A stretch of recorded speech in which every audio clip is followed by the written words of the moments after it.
Olá, pessoal, boa noite, sejam todos bem-vindos. Hoje eu estou aqui de Medusa, porque é o nosso encontro especial do Clube de Leitura em clima de Halloween. E nós, nesse ano todo, né, reservamos justamente o gênero terror para que acontecesse nessa data aí tão especial. Então, nós vamos começar aqui as apresentações. Isso aqui foi só para começar, viu, gente? Porque é muito pesado. Nós vamos começar. Deixa eu passar um pouquinho como que vai ser a dinâmica do nosso encontro. Eu vou pedir para que todo mundo mantenha o microfone desligado e só quando for falar que ative para evitar ruídos. Eu queria primeiramente dar as boas-vindas, agradecer a participação de todos que estão aqui presentes virtualmente, podemos dizer assim. Hoje é um encontro especial, a gente tem uma convidada mais que especial também, que é a professora Cristiane Guimarães, está aqui. Daqui a pouquinho eu vou apresentá-la para vocês. E a nossa ideia é falar um pouquinho, né, da leitura da vez, que é o Frankenstein, da Mary Shelley, e depois conversar um pouquinho sobre algumas questões de fechamento aí do nosso ano. Né? Oficialmente é o nosso último encontro do clube. A gente ainda vai ter um encontro daquela lista da FUVEST, mas do cronograma que nós nos propusemos aí no início do ano, hoje é o último encontro. Né? E eu queria muito agradecer a participação, o envolvimento de todos vocês, que sem vocês esse projeto não existiria. Né? Então, sejam todos bem-vindos e sintam-se aí muito acolhidos. Tem alguém pela primeira vez? Acho que não, né? Deixa eu ver quem que está aqui na sala. Tem alguém participando pela primeira vez? Beleza. Então, eu queria só mais uma coisinha, falar mais uma coisinha. A nossa ideia é se a gente sempre programa um encontro para 1 hora e meia. Então, eu sei que às vezes a gente fica assim, até que horas que vai? Não tem muita hora para acabar, não, mas a gente tenta colocar aí o prazo de 1h30, 1h30, 2 horas no máximo. A Bianca está participando pela primeira vez. Bianca, seja bem-vinda, sinta-se aí muito acolhida. E o clube de leitura, você vai ver que ele é assim mesmo, é informal, a gente não, embora ele tenha nascido num ambiente acadêmico, não é o nosso objetivo dar um academicismo para o clube. Aqui a gente pode falar mal dos autores, aqui a gente pode trazer mesmo as nossas impressões.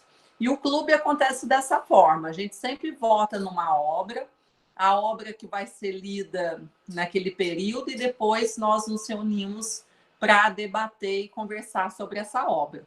Tá? Então, a gente espera que você venha sempre, venha aí nos próximos encontros também. Bom, então a gente vai começar o seguinte, a gente vai falar um pouquinho da Mary Shelley, apresentar a autora da vez, depois a gente comenta bem rapidinho aí do Frankenstein, até para, caso alguém não tenha lido, bem assim, para dar uma ideia.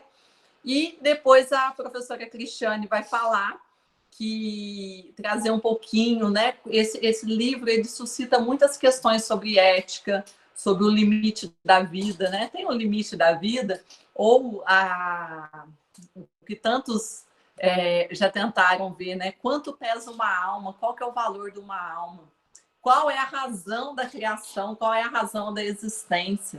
Né? Então tem uma linha aí muito tênue entre essas discussões, né? Entre a vida, a ética, a razão do ser. E aí eu trouxe a Cris, porque ela vai trazer um pouco essa visão mais da ciência, né? Como que pé que está aí esse universo e essas discussões. Então, sejam todos bem-vindos mais uma vez. Alguém quer falar alguma coisa? Podemos seguir. Acho que Gustavo agora, né, Gustavo? Isto. Gente, boa noite a todos, a todas, como sempre. Vou falar aqui um pouquinho, então, rapidinho, sobre a nossa autora da vez, né, que a gente votou, né, nosso clube democrático escolheu aí o Frankenstein para representar o nosso gênero de terror. Então, falar um pouco sobre essa autora, né, que ela escreveu essa obra, né, ela criou esse personagem. Ela ainda era muito jovem, né, na época em que ela escreve Frankenstein. Então, vamos falar um pouco sobre a vida aí da Mary. Ela nasceu em Londres em 30 de agosto de 1797 e ela tinha aí uma família que era de uma linhagem assim bem progressista, né, também bem intelectual, né, que trouxe aí bastante influência para despertar esse lado da autora, né, Mary Shelley. O pai dela era um filósofo, um jornalista, né, o William Goodwin, é o nome dele, e também escrevia novelas, né, um novelista. E a mãe da Mary, se chamava também Mary Wollstonecraft, era uma filósofa e foi inclusive pioneira do movimento feminista aí em Londres, né? Então, ela tinha essa representação bem política, né? Também bem do papel social, né? Ela tinha essa influência aí dos pais. Mas a vida dela já começa também. A vida dela é marcada por tragédias, né? Por várias tragédias, e tem isso logo no início da vida dela, né? Que aí, com 4 dias de vida, a mãe dela falece, né? Aí, com uma suposta infecção, né? E uma febre que levou à morte dela. Então, ela é criada aí pelo pai, né? É uma criança que é criada aí somente pelo pai, que depois se casa e traz outras crianças, né, para viverem com a Mary como irmãs dela. Então, ela tem uma criação bem liberal, né, fora dos moldes tradicionais das famílias da época.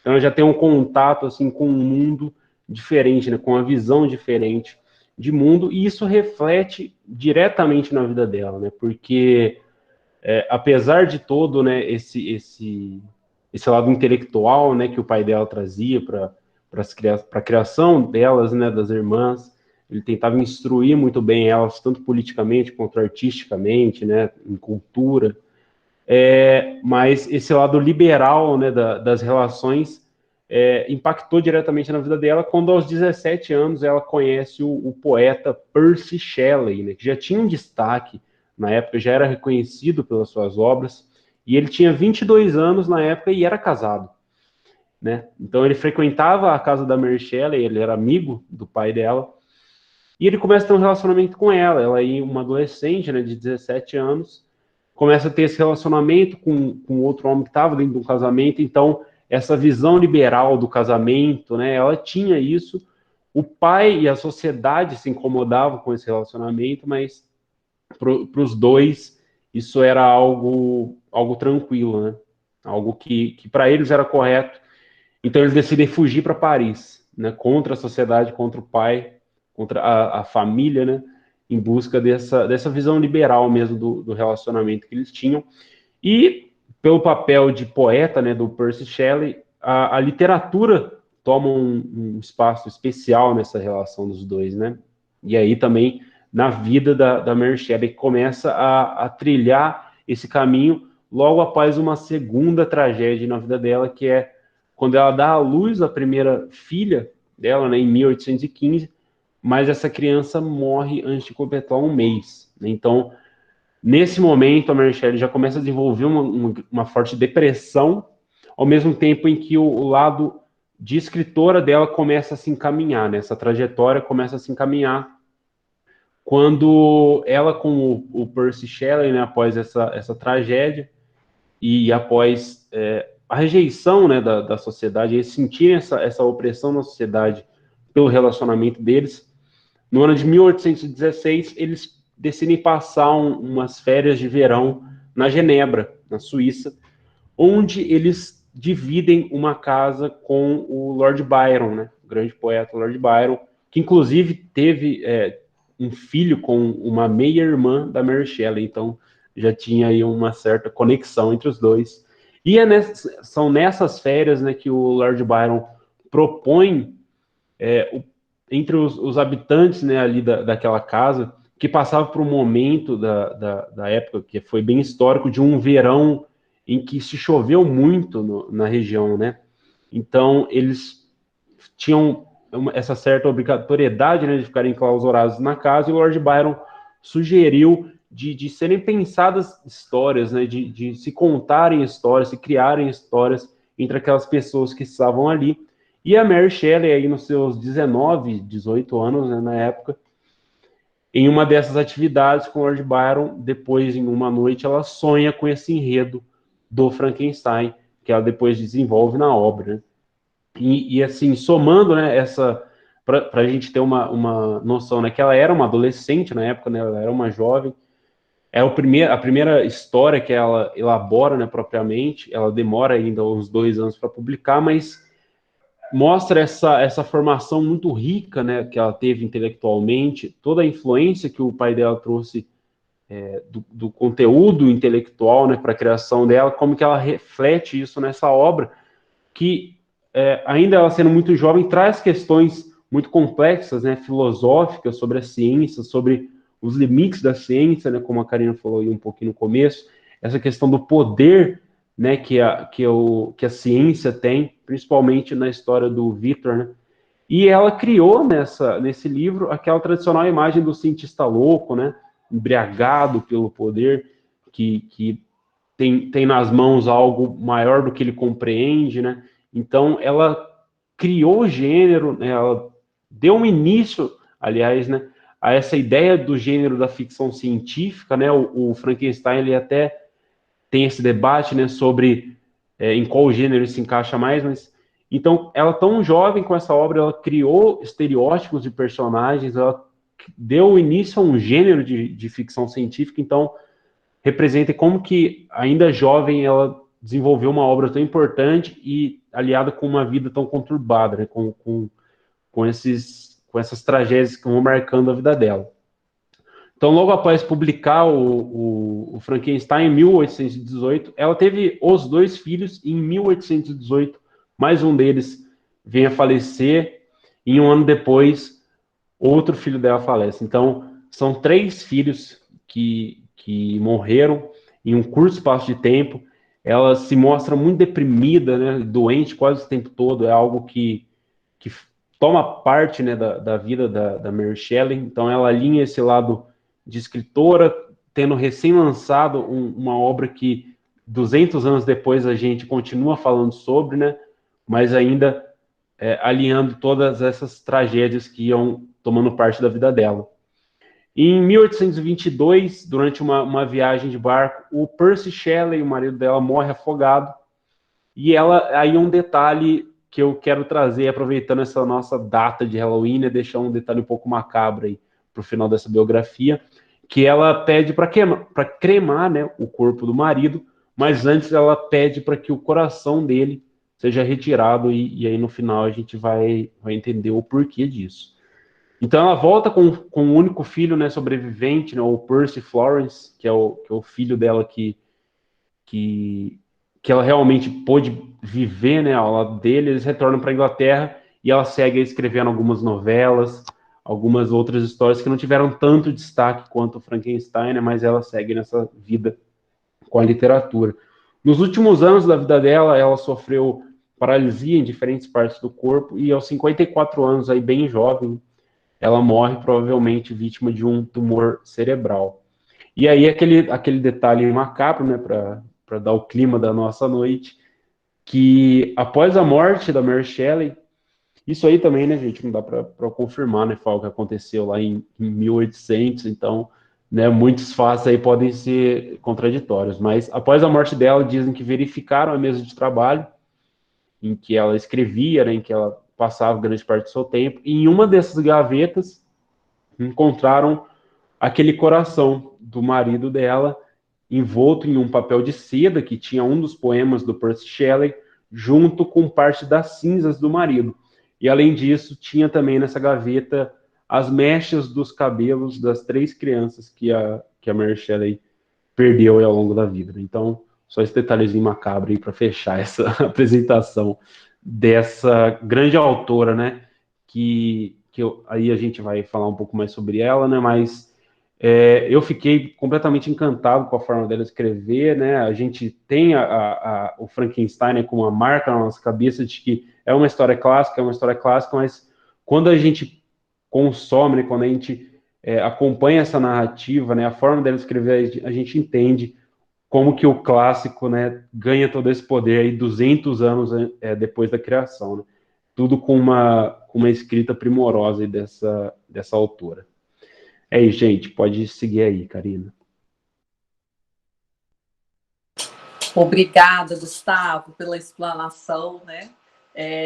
E tem um filme dela na Netflix, filme bem legal, assim, eu adorei assistir. Super recomendo o filme da Mary Shelley. Chama Mary Shelley mesmo. E teve uma onda toda, né? Dá para a gente fazer uma discussão bem legal, que ela, na primeira edição, me perdoe aí, ô Gustavo, se você falou e eu perdi. Ó, o Renato entra nos meus vídeos, gente. Ter visita em casa é assim, ó. Teve uma discussão que. Peraí que eu perdi, o que eu ia dizer? Da Mary Shelley. Ela, na primeira edição do livro, né, não veio o nome dela, porque tinha toda uma coisa de mulher publicando e tal. E depois o pai, que era também, além de um grande pesquisador, tudo, né, estudioso, eles chamavam de livreiro, né? E aí o pai dizem que o pai foi um grande responsável por fazer com que as edições viessem aí com o nome dela. E assim, tem o filme deixa isso um pouco implícito, né? Que ela vai conseguir a edição, porque vai vir sem o nome dela, e ela vai conseguir publicar só porque o marido, que já era um poeta famoso, ele faz o prefácio. E aí ela ainda fica assim, né? Porque todo mundo, como vem sem autoria, o marido famoso faz o prefácio, o que aconteceu? Todo mundo achava que era o marido que tinha escrito a obra. Né? Ah, foi você mesmo que fez. Então tinha ainda uma questão em torno da autoria. Enfim, são as fofocas literárias que a gente não pode deixar passar, né? Bom, eu queria só dar uma contextualizada, caso alguém não tenha lido o Frankenstein. Essa parte ficou com alguém, gente? Nossa, hoje eu fui uma negação, né? Deixa eu falar rapidinho, então.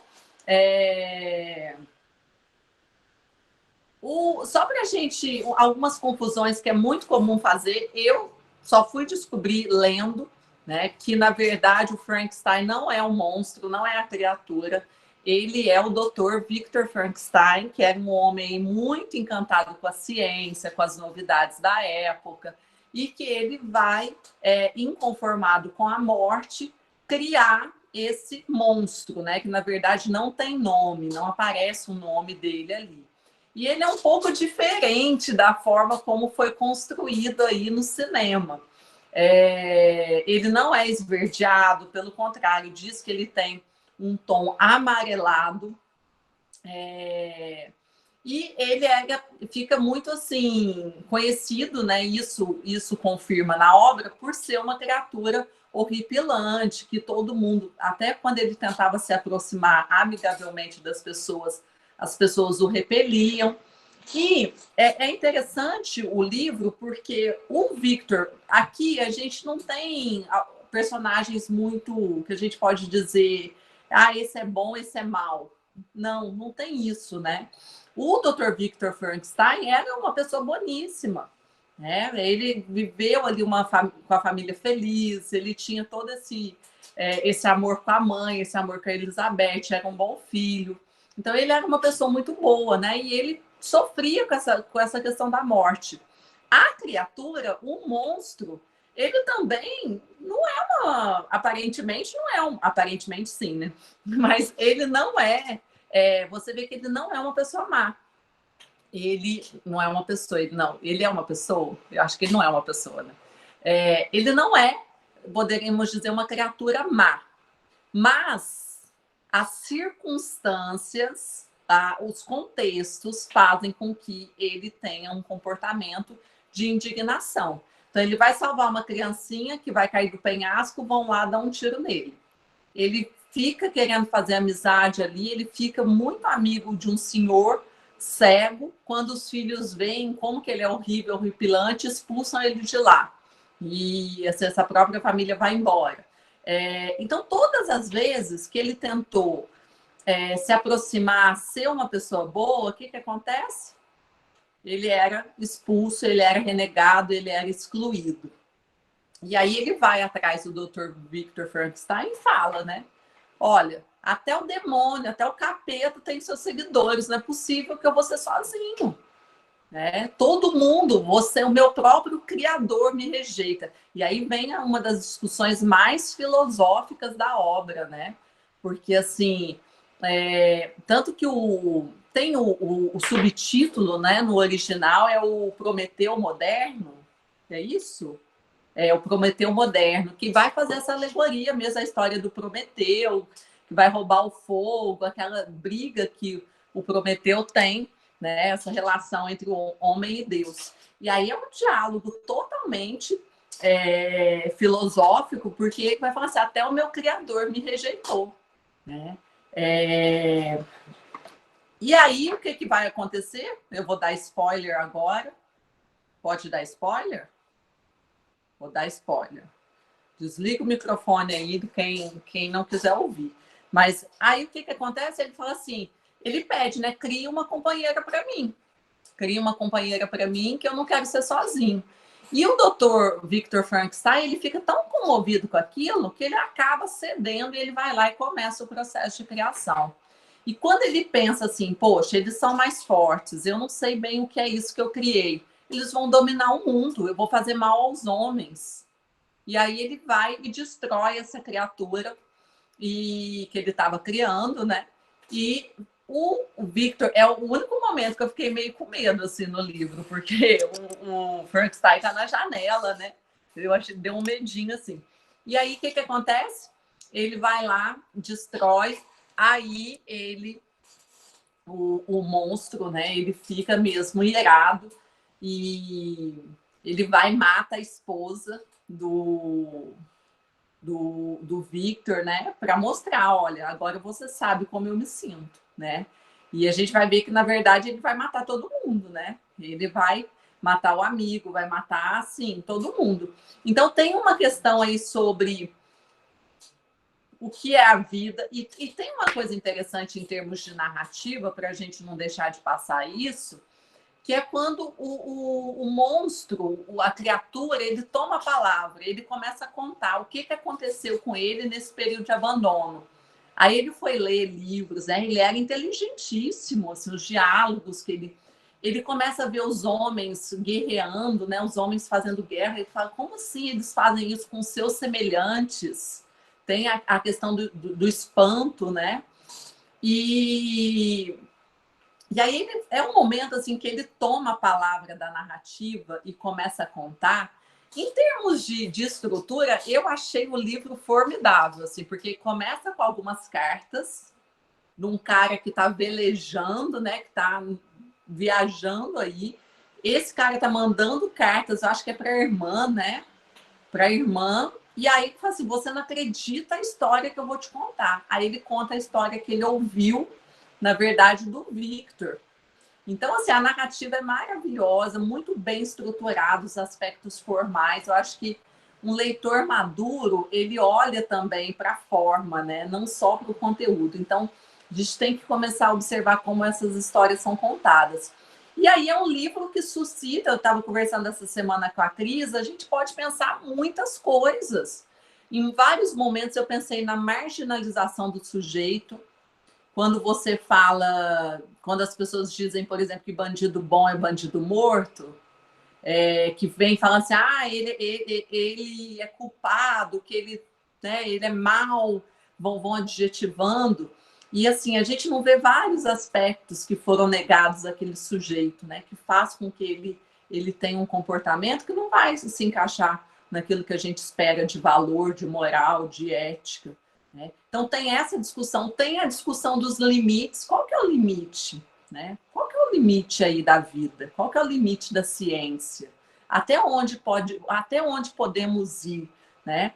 E parece que, depois eu não sei se eu vi em vídeos e resenhas que eu fui lendo, que é considerada a primeira obra de ficção científica, não é isso? Confirmem aí, me ajudem a confirmar.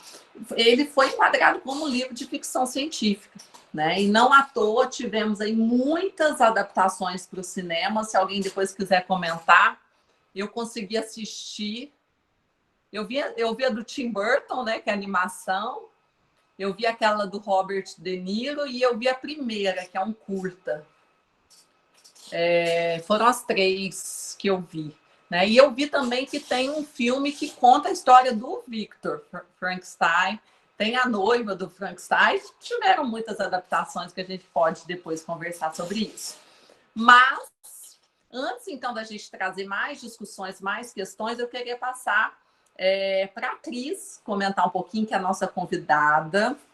E eu faço muita brincadeira, mas eu também sei ser formal, viu, gente? Eu vou apresentar a Cris. Espera aí, Cris, que eu vou abrir seu currículo, que eu abri, mas fechei. Abri, mas fechei. Então, a Cris, antes de ser tudo isso aqui que eu vou ler, viu, gente? Ela é minha amiga do coração já há alguns anos e eu fiquei muito feliz dela vir para ter essa conversa aqui conosco. Tá? Então, a Cristiane Carvalho Guimarães, ela tem graduação em Ciências Biológicas pela Universidade do Grande ABC, São Paulo. O curso inclui bacharelado e licenciatura. Ela estagiou no Instituto de Botânica de São Paulo por 5 anos, concluiu o mestrado em Engenharia Florestal na Universidade Federal de Lavras. Trabalhou como coordenadora no curso de graduação de Ciências Biológicas do UNES, foi lá que eu conheci a Cris, né? Lecionou também na mesma instituição, em vários cursos. Depois ela me abandonou para fazer o doutorado em Engenharia Florestal, na UFLA, né? E ela também foi fazer, eu nunca consegui falar o nome da cidade que ela ficou, mas é na Holanda, né, Cris? Como é que fala esse nome aí? Wageningen. De novo. Wageningen. Muito difícil. Lá ela aprontou bastante, viu, gente? Não tá no Lattes, mas eu conto. Caiu de bicicleta, ficava com o joelho todo esfolado. Isso não tá no Lattes dela, não, né? E lá na Holanda ela realizou parte como, né, um projeto como bolsista aí do doutorado sanduíche. Ela fez pós-doutorado aí em agronomia e fitotecnia, também na UFLA. Trabalhou como professora de biologia no Cefet de Divinópolis. E hoje a Cris segue aí trabalhando como docente, pesquisadora, né, e uma curiosa aí da ciência, né? Além de trabalhar com isso de forma profissional, acho que tem aí as curiosidades enquanto pessoa que ela é, e vocês vão ver, vocês vão conhecer isso, tá bom? Então, Cris, mais uma vez, obrigada, agora é com você. Obrigada a você, Cá. Pessoal, boa noite. Eu quero agradecer a Karina pelo convite. Para mim é um prazer participar de um projeto que eu sei que ela tem tanto carinho, e tem muito carinho mesmo, ela fala sempre desse projeto. Uma pena, eu não sabia que esse era o último, agora que eu estou sabendo que eu estou participando justo do último, e ela sempre convidou, acaba que a gente vai fica com essa vida corrida, bagunçada, e nunca tinha vindo até aqui. Só para falar em minha defesa, eu caía de bicicleta, porque lá na Holanda a gente só anda de bicicleta e as cervejas são muito fortes.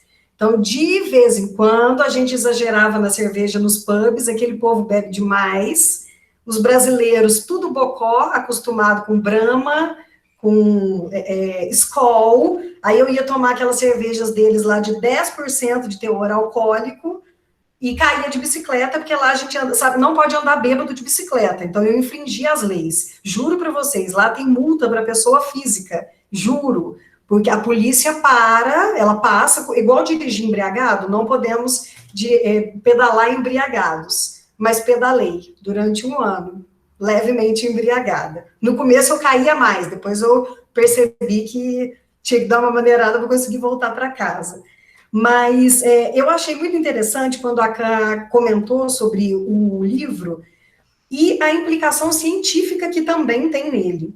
É claro que existe a parte social, igual a Karina mesmo mencionou, a gente até comentou sobre isso, da marginalização do indivíduo, mas existe uma parte dessa tomada de poder, entre aspas, por parte dos cientistas, que é uma coisa muito interessante nos dias atuais, porque realmente a ciência te dá poder. Então, a gente vê isso o tempo inteiro. Então, mesmo quando a gente fala numa energia nuclear, em biotecnologia, toda a partir do momento que o cientista começa a entender a vida, ele também começa a descobrir ali mais ou menos como manipulá-la de algumas formas. Então, ao longo da história, a gente tem inúmeros exemplos, acho que não vem ao caso, dentro da biologia, inúmeros também. Então, assim, eu poderia, para entrar na parte ética, né, da ciência, eu poderia falar de transgênicos, eu poderia falar de aborto em relação temos direitos sobre a vida do outro, entre aspas, poderia falar sobre células-tronco. Então, assim, dentro da ciência, a gente tem os famosos comitês de ética, justamente para conseguir regulamentar o tamanho do poder que um cientista tem na mão. E no livro, inclusive, eles colocam isso, ele recriando, né, o cientista, como o Gustavo mencionou, embriagado de poder e de convicção, porque na grande maioria das vezes isso acontece. Então, às vezes, quando eu vejo documentários, eu vejo alguns cientistas falando umas coisas que eu falo, gente, mas... E eles são convictos, não estou colocando eles como os maus da história, não, mas eles têm as suas defesas e o seu ponto ali. Então, ele recria, né, a vida ali a partir dos conhecimentos dele, e realmente é um poder que nós temos na mão. Então, a ciência ela tem inúmeras questões em relação a isso. Então, você tem os comitês que regulamentam, mas uma coisa que tem que ser falada... embora a gente esteja num mundo globalizado e etc., mas os países, eles têm as suas regulamentações próprias. Então, o aborto é liberado em alguns locais, células-tronco, a pesquisa é liberada em alguns países. O que eles chamam de escolha de características físicas para fazer inseminação artificial. Não sei se vocês já viram, já leram algo, aquela Karina Barr, não sei se alguns conhecem. Ela é loira, branca, de olho claro, e ela fez inseminação artificial, e no Brasil você não pode selecionar característica física, você não pode ter acesso aos dados do doador. Então, ela foi para os Estados Unidos porque lá pode. Você pode dar uma olhadinha nas características físicas e selecionar. Então, essa regulamentação ética, ela é muito complexa, porque a partir do momento que a gente tem uma técnica na mão, depende de cada país, e acredito que deve ser unânime isso, sabemos que existem governos um tanto quanto autoritários, ditatoriais, e uma galera meio, vou usar um termo, né, mas a turma é meio maluca, tem um pessoal aí, você vê assim, cai uma tecnologia dessa na mão de alguns, a gente acaba correndo um risco. Por que eu estou mencionando tudo isso? Porque a minha ideia é falar bem rapidamente, na verdade era para ser mais rápido, qualquer coisa você me para, Karina, porque ela sabe que eu falo para caramba, mas sobre uma das últimas tecnologias, na verdade a tecnologia que está em pauta atualmente, que é a famosa edição do DNA. Então, assim, de uma forma bem resumida, como é um bate-papo, eu vou só falar um pouquinho e depois a gente conversa mesmo. Vocês podem me perguntar, tirar as dúvidas na medida do possível. Eu não sei qual é o conhecimento de cada um, porque a biologia é uma área também específica e etc. Mas edição do DNA, falando de uma forma bem simplista, no DNA é onde está o famoso, né? A gente fala do código da vida. Fizeram um projeto, sequenciaram o genoma humano. Eles conseguiram entender de que forma aquelas moléculas estão organizadas, passando instruções para nós sermos quem a gente é. Então, eu, por exemplo, sou baixinha, meu cabelo é liso, olho preto. Quem determina isso? São os meus genes. E eles foram passados do meu pai e da minha mãe. Então, a gente digo cientificamente, tá? Quem tiver algum tipo de fé e etc., são outros 500, eu estou falando como dentro da ciência, mas a gente vem programado, e quem manda parte desse programinha é o nosso pai e a nossa mãe. Eu brinco muito, eu falo que é como se fosse um pendrive, quem acha que a vida é mais que isso, pode, não me levem a mal, tá? Mas como se fosse um pendrive que você põe ali no computador e baixa o programa, põe o programa para instalar. Nós somos, geneticamente, eu estou dizendo, nós somos isso. Então, o pai e a mãe mandam lá a carga genética e pronto. Qual é o problema? Entre aspas, né? Essa carga genética, ela pode vir com alguns erros. Então, pensem nos genes também, já que estamos falando de literatura, de livro, mas pensem as letras, dependendo da forma como você organiza, não formam palavras. Se você esqueceu uma palavra, cometeu um erro, esqueceu uma letra, desculpa, tirou uma letrinha, isso não pode transformar essa palavra ou deixar essa palavra incompreensível. É a mesma coisa que acontece dentro da genética. Se o gene, porventura, existem 1000 motivos para que um gene tenha algum defeito, mas se esse gene tem esse defeito, alguma coisa não vai funcionar. Vai depender de qual é o gene. Se for um gene relacionado a alguma coisa cardíaca, cerebral, o Gustavo também mencionou que a autora morreu de câncer. O câncer, é claro, ele tem algumas implicações ambientais, tá? Eu estou só tentando ser mais didática e resumir, mas muito do câncer é genético. Então, é uma falha mesmo no gene. Outra história muito famosa, que eu não sei se vocês conhecem, é a da Angelina Jolie. A mãe da Angelina Jolie teve câncer de mama, a avó teve câncer de mama. O que a Angelina Jolie fez? Correu, sequenciou o gene e descobriu que ela tinha a mutação. Quando ela viu que ela tinha a mutação, não quer dizer que ela teria o câncer, mas ela tinha, se não me engano, 80% de probabilidade de ter. O que a Angelina Jolie fez? Retirou as 2 mamas, que é o que a gente chama de mastectomia, claro que depois ela fez a recomposição, antes dela desenvolver a doença. Então, olha o tamanho do poder da genética. Então, cientificamente, a gente brinca muito que nós somos escravos dos nossos genes, mas, claro, também tem os fatores ambientais. A gente nunca pode... Não dá para simplificar a vida, tá? Quando eu simplifiquei, por exemplo, do pendrive, foi mais para vocês entenderem o que é a nossa programação genética. Bom, quando esse DNA, esse gene, esse conjunto de moléculas vem com algum erro, você pode ficar suscetível a doenças terríveis, mas são terríveis, gente, assim, de atrofia, de você começar a atrofiar todos os músculos, de você perder capacidade mental, algumas que eles não consideram tão graves, mas o gigantismo, o nanismo, então tem uma série de doenças, falha na visão, tem uma série de doenças que são de cunho genético. Então, essa técnica da edição gênica, as duas mulheres que descobriram, que simplificaram essa técnica, na verdade, ganharam um prêmio Nobel, há 1 ou 2 meses, mais ou menos. Então, vocês conseguem entender, aí eu estou falando do ponto positivo, que bacana você poder pegar o gene, olhou, se sequenciou, falou, nossa, tem um erro. Imagina você poder fazer isso com o seu filho, sabendo que tem uma geração de pessoas que têm falhas genéticas na família. Estou dando um exemplo. Bateu o olho, você viu que tem um erro, vamos consertar. Essa técnica já nos permite fazer isso. Então, esse é o primeiro ponto, que era o que eu queria... Olha o tamanho do poder que a ciência já tem. A gente já consegue editar os nossos genes. A técnica descoberta, que chama CRISPR, ela é barata, rápida e quase 100% de eficácia.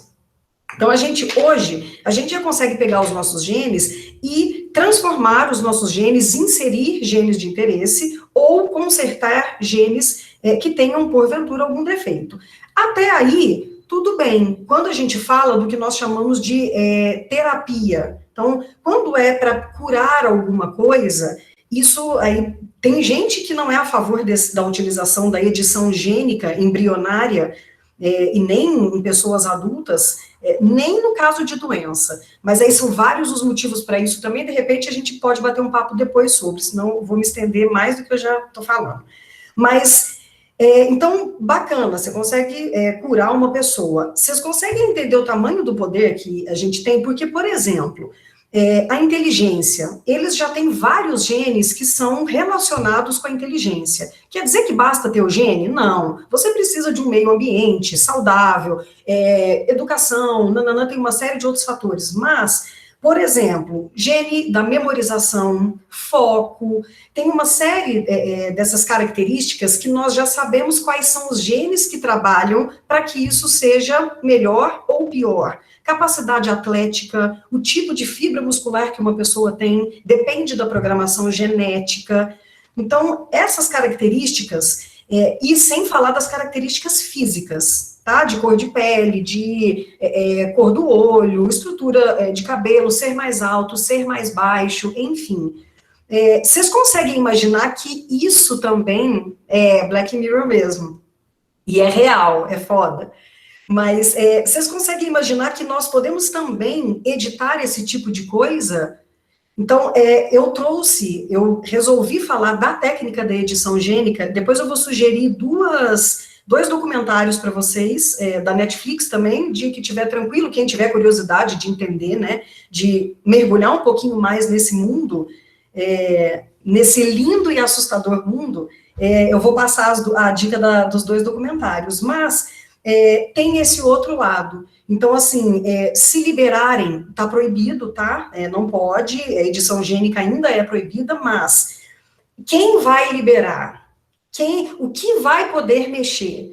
Na verdade, para você pensar globalmente, quem tem o direito de decidir o que deve ser mudado ou não? O que é defeito ou não? Então, assim, quando a gente fala em defeito, é uma maneira meio pejorativa, mas igual um desses documentários, eu estava vendo uma mulher que tem nanismo. Ela falou, para mim tá tudo bem. O meu problema não é ser anã, o meu problema é a forma como as pessoas me tratam por eu ser anã. Então, assim, e aí, o nanismo é uma deficiência gênica? Não é? O que a gente faz com essa ferramenta? E o limite, que é o principal, que é só para eu fechar. Existe a terapia gênica e existe o melhoramento da espécie. Alguns malucos aí já falaram sobre isso, né? Sobre eugenia, sobre raça pura. A gente já viu o tamanho do problema que isso pode gerar. Mas existe mesmo essa nossa essa vontade humana de desafiar os aspectos evolutivos. Não queremos esperar para evoluir. Então, olha o que a gente conseguiu, gente. A gente leva milhares de anos para sofrer pequenas alterações gênicas e chegar num determinado aperfeiçoamento. Eu não sei se vocês lembram lá da escola das leis da evolução, o famoso Darwin, que fala da seleção natural. Os adaptados ficam, quem não está adaptado, claro que isso leva muito tempo, tchau para você. Então, também é uma outra coisa muito... Não é triste, acaba sendo realista. A evolução está um pouco se lixando para a nossa dor. As mutações genéticas também estão um pouco se lixando para o que está acontecendo. Teoricamente, é tudo aleatório. É um jogo de dados. Repito, eu estou falando do ponto de vista científico, tá? Mas, então, isso pode gerar problemas muito grandes. Mas, vocês imaginem se eles já têm, como eu mencionei, sequenciado lá os genes que aumentam a capacidade intelectual. E aí? Aí você começa a criar, editar crianças, embriões, com capacidade intelectual diferenciada, com características físicas diferenciadas, com o sexo escolhido, quero menino, quero menina. Preto é bonito, não, quero branco. Gosto de olho claro, eu prefiro o olho escuro. Então, você pode começar a ter, eu até falei isso com a Karina também, não é nem começar a ter a segregação e voltar a ter segregação. A segregação ainda existe, tanto racial quanto de gênero, mas a gente pode ir muito para trás em relação a essa separação sobre características que, teoricamente, como eu disse, sem ser as físicas aí nesse caso, mas também de aprimoramento da espécie. Então, imaginem Olimpíadas. A galera ganha uma grana com isso. Você começa a projetar crianças, indivíduos com capacidades aumentadas, maior número de hemácias, maior eficiência na respiração, mais oxigênio, maior eficiência metabólica. Então, assim, aí, nossa, dá para falar muito, é uma área muito ampla, muito interessante, mas a minha ideia era trazer a técnica e mostrar para vocês os dois lados, e claro, provocá-los, porque minha ideia, meu intuito também não é dar resposta nenhuma, é fazer vocês entenderem o tamanho do poder que a ciência tem nas mãos. Sempre teve, mas com a tecnologia a gente está aumentando muito. Aquele filme, tem um filme também famoso que chama Gattaca, depois eu ponho o nome para vocês. O Gattaca era considerado uma ficção científica, antes, lá pelos anos 2000. Hoje, não é mais ficção científica, é realidade. Nós já podemos fazer esse tipo de seleção. Então, além de poder selecionar, a gente já pode editar essas características. Quando eu falo já pode, é no sentido de já temos a ferramenta científica, mas ainda não foi permitida a utilização dela em seres humanos. E aí também, só para puxar um pouquinho, é claro, gente, tudo tem, como eu mencionei, né, os dois lados. A ciência, ela sempre assusta. Estava vendo uma entrevista com o primeiro médico que fez o primeiro bebê de proveta. Não sei se vocês não devem lembrar, que vocês devem ser mais novos, mas da fertilização artificial. Hoje é o trem mais comum do mundo. Todo mundo, uma grande parte das pessoas recorrem à fertilização in vitro, né? E ele falou que quando ele fez, né, entre aspas, né, espermatozoide e óvulo, fez a fecundação in vitro, quando ele chegou no carro dele, tinha um bilhete escrito assim, ó, bebê de proveta não tem alma. E hoje é a técnica uma das técnicas mais aplicadas na medicina para as mulheres que têm dificuldade de engravidar, ou homens que também têm problemas de reprodução, enfim. Então, e lá na época fizeram zilhões de protestos e etc. Transgênico também, a galera até hoje grita por causa da transgenia, mas já temos, você chega na prateleira do mercado, tá lá, embalagem com símbolo T, dizendo que aquilo é um alimento transgênico.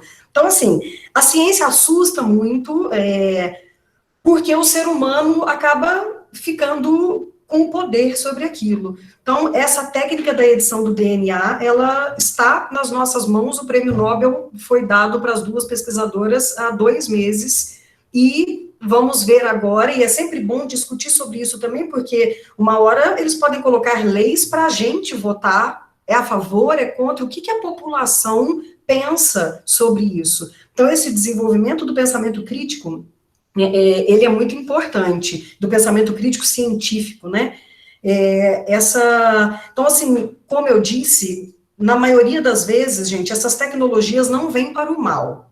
O cientista louco, empoderado, é claro que ele existe, mas a grande maioria são pessoas como eu, teoricamente, querendo boazinhas, não que eu seja muito boazinha, mas assim, intermediária, mas, estou brincando, mas assim, querendo alguma coisa, querendo uma melhoria, a ideia é positiva, na grande maioria das vezes. Então, a ideia é você tirar pessoas que têm falhas genéticas e que muitas vezes são obrigadas a conviver com essas falhas durante uma vida inteira em sofrimento.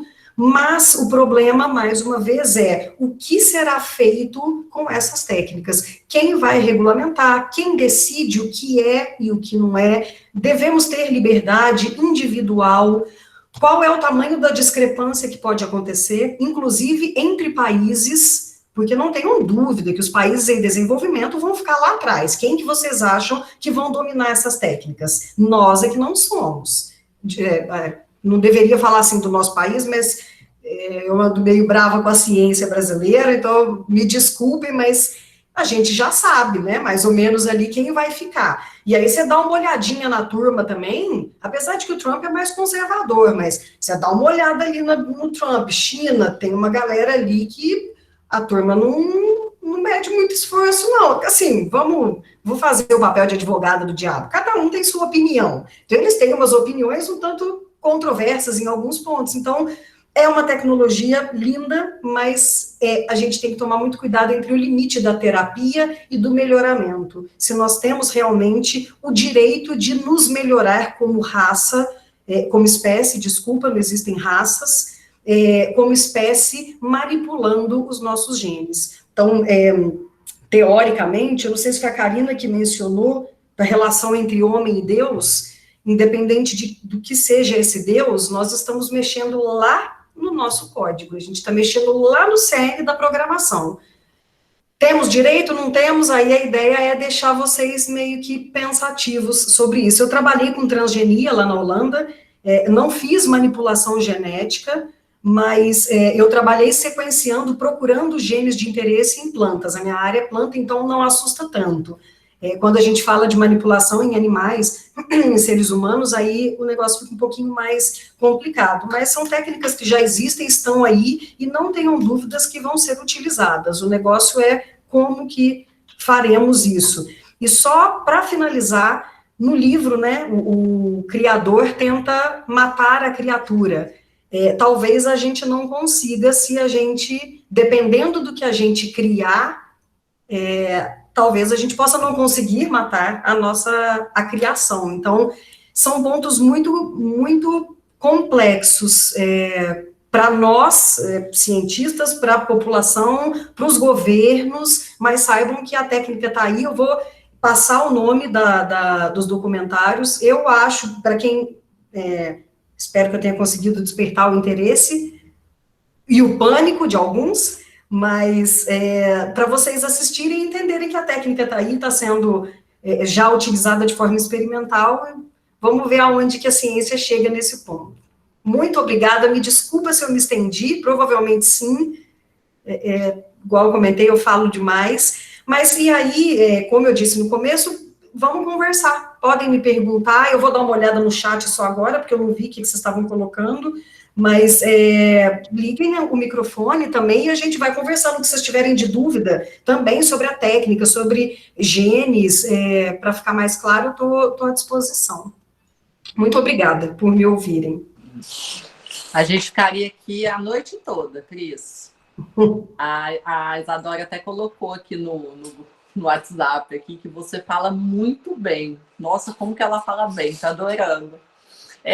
Eu queria, assim, né, nós não falamos disso no começo, mas para o pessoal ficar muito à vontade para fazer perguntas para a Cris. Eu queria, Cris, fazer uma pergunta, assim, de uma coisa que você falou, que é a questão da raça. A gente tenta se policiar de não falar raça, mas ainda é uma noção muito polêmica, assim. A gente às vezes pega livros de multiculturalismo, de educação e trata o termo raça. Mas na perspectiva científica, isso é rótulo, né? Você podia falar mais um pouquinho sobre isso, por favor? Porque, assim, lá naquela classificação, né, você tem família, gênero, vai afunilando. Tem a última classificação, na verdade, eu não posso falar que é a última, mas é espécie. Só que algumas espécies se diferenciam em raças. Por exemplo, cachorro, gato. Então, você fala em espécie em uma determinada raça. Só que o que a ciência precisa para considerar diferentes raças de um determinado distanciamento genético? Esse distanciamento genético não existe entre os seres humanos. Não existe raça humana. É uma classificação social. Eu não estou dizendo que não se pode usar o termo. Até pode, mas cientificamente não. Não existe raça. O ser humano para em espécie. Homo sapiens, acabou. Então, assim, aí dando 2 exemplos, né? O índio, sei lá, vamos colocar o preto e o branco. Nós não temos diferenças genéticas suficiente para você dizer que são 2 raças diferentes. Uhum. Não. Nós fazemos parte da mesma espécie com as nossas diferenças, claro, né, físicas, fisiológicas, que o próprio meio impõe, assim como quando você pega um determinado pássaro, ele nunca vai ser exatamente idêntico ao outro. Mas, cientificamente, não existe raça. Não é um termo correto para ser utilizado. Excelente, Cris, obrigada. Alguém quer aproveitar para perguntar algo? Eu ainda não quero. Acho que alguém ia falar. Oi? Alguém ia falar? Alguém está falando? Tem alguém, a Valquíria perguntou, ele já existe, será que está sendo utilizado? Cadê a Valquíria? A técnica, Valquíria? Que você quis perguntar? Foi na hora que você estava falando sobre isso mesmo. Eu acredito que seja isso que a Valquíria queria te perguntar. Então, já a técnica existe, já está sendo utilizada de forma experimental. Ela ainda não é permitida para ser utilizada em seres humanos. É a técnica, sim. Oi? É a técnica, sim, que eu perguntei. Ah, tá. Obrigada, Valquíria. Mas então, sim, já existe, mas em seres humanos ela ainda é proibida, tá? Eu acho que quem vai poder receber essa edição, que a Isadora comentou, exatamente. Quem vai poder pagar? Vocês acham que todo mundo pode fazer igual a Angelina Jolie? Sem desmerecer a Angelina Jolie, que bom que ela pode, mas assim, não existe democracia na saúde, na indústria farmacêutica. É muito triste falar isso, mas é a realidade. A gente sabe bem disso, mas dela poder foi lá, sequenciou o genoma dela, depois faz mastectomia preventiva, depois faz restauração. Imagina, quem pode fazer esse tipo de coisa? Não é qualquer pessoa. Então, quem vai ter direito, quem vai poder usar essa tecnologia de melhoramento? Se ela for permitida. Então, aí daqui a pouco você vai estar competindo com pessoas que foram melhoradas geneticamente, isso é justo? Se você não foi? Então, é uma questão bem complicada nesse ponto. A saúde, ela já infelizmente, em grande parte dos países, ela já não é democrática, ela já é para quem pode pagar.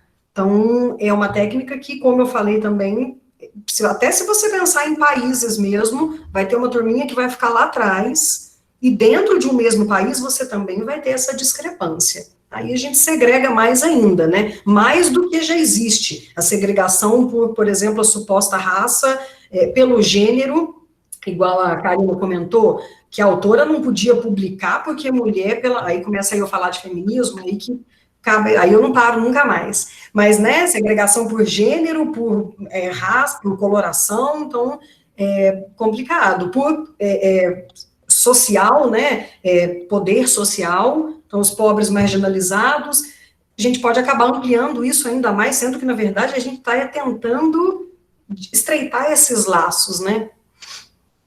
Mais alguma? Cadê? Tainá falou que despertou interesse e pânico. Você vai ver a hora que você assistir os documentários, mas é legal, é legal. Mas dá medo mesmo, eu também fico meio... Obrigada, Jerusa, obrigada, Valquíria. Acho que foi a Karina que comentou aí, a segregação gera mais violência, como ilustrado em Frankenstein, com certeza, com certeza. Nenhuma pergunta? Todo mundo entendeu tudo, ninguém entendeu nada? É que eu estou um pouco assustada, assim, também. Com medo, eu ia perguntar isso. Eu achei que eram histórias inventadas, né? Que a gente ia comentar aqui, histórias de terror, mas são histórias reais que assustam. É uma história de terror real, mas assim, como eu falei, não é uma história, assim, não é de terror, porque quem tem doenças genéticas na família, né? Igual eu comentei, o câncer mesmo, já pensou, cara, você privar zilhões de pessoas do sofrimento de um câncer, de doenças genéticas, então assim, é fantástico, é fantástico. Como eu disse também, a ciência, na maioria das vezes, o intuito é positivo, mas quanto mais a gente conhece, mais estamos aptos a manipular. Então, esse limite, né, a ética dentro da ciência, ela é muito complicada. E tem muitas histórias muito positivas, tem algumas catastróficas, o Einstein mesmo foi um que se envolveu de forma indireta no desenvolvimento da bomba atômica, que era uma coisa que não tinha nada a ver com o que ele estava fazendo, mas pelas teorias dele, ele acabou ajudando os Estados Unidos a criar aquilo, então é bem complicado. A ciência, esse limite, ele é bem complexo, mas é sempre muito interessante a gente pensar sobre, por mais que doa um pouquinho. Mas é bacana. Mais alguém? Dúvidas? Acho que a Jerusa colocou aqui. Como uma história remete a muitas outras histórias. E como a literatura nos leva a refletir. Totalmente, gente. A arte tem muitas vertentes, né? Isso é muito interessante. Como que a gente pode ir desenrolando um nó aí e interpretar de várias formas, porque, igual aqui estamos falando sobre ciência, mas e se levasse para o campo social, né, igual a gente falou, marginalização e etc., o que isso não pode potencializar numa pessoa, então dá para conversar bastante mesmo. O Jerusa, concordo com você. Algumas pessoas colocaram aqui no chat, ô Cris, mais para cima, né, do Admirável Mundo Novo, né? Eu também pensei um pouco, em vários momentos, assim, com essa coisa, porque o Admirável Mundo Novo, 1984, são literaturas distópicas, né, que o mundo deu errado. E em vários momentos a gente pensa nisso, né? Por exemplo, um mundo que... Lá você pega o exemplo, por exemplo, do soma que eles tomavam. Agora eu não lembro se soma era masculino ou feminino. Eles tomavam um remedinho lá, né? Que remete muito a essa questão do ansiolítico. E as pessoas todas muito iguais, assim, né? Criado em laboratórios e muito até robotizadas, né? Mas nesse universo ainda, você ainda vê uma certa semelhança, né? Eu acho que a gente estaria muito longe de ter essa igualdade, igual você disse, né? A segregação seria muito grande, assim, quem que vai poder pagar por isso? Uhum. E a gente já sabe que isso rola na ciência, né? Foi até uma discussão que a gente já teve em outras ocasiões aí, né? Em fila de hospital, às vezes vai chegar um idoso, essa discussão está muito em pauta agora, né? Eles falam a escolha de Sofia, né? Vai chegar um idoso e um jovem, às vezes um idoso de 90 anos, eles vão tentar salvar quem? Né? Uhum. Então tem uma série de questões que a gente já vê essa segregação. Uhum. Então, lembra, sim, literaturas distópicas, né? E a gente está cada vez mais vendo literaturas distópicas se parecerem com a realidade. A história da Karina Bá também, e assim, aí, só para vocês entenderem como que algo que às vezes a gente acha que está distante, mas ela foi para lá e ela foi muito criticada, porque o filho dela, ele é branco, loiro, de olho azul. Então, e ela sofreu uma onda de críticas no Brasil, que ela foi para fora para conseguir selecionar, e ela falou, não, eu já estou gerando o meu filho sozinha. Eu gostaria que ele se parecesse comigo. E ela é loira, branca, de olho azul. Então, ela justificou, falou, não, eu quis escolher as características dele porque eu gostaria de vê-lo, de alguma forma, em mim, ou de me ver nele, enfim. Então, ela teve essa justificativa, mas isso lá nos Estados Unidos é liberado, viu, turma? Você pode ter acesso à característica do doador. Então, você já consegue escolher, pode. Esses 2 documentários que eu falei, tem um que o cientista, ele fala qual é o problema. Qual é o problema se a pessoa quer ter um filho de olho azul? E daí?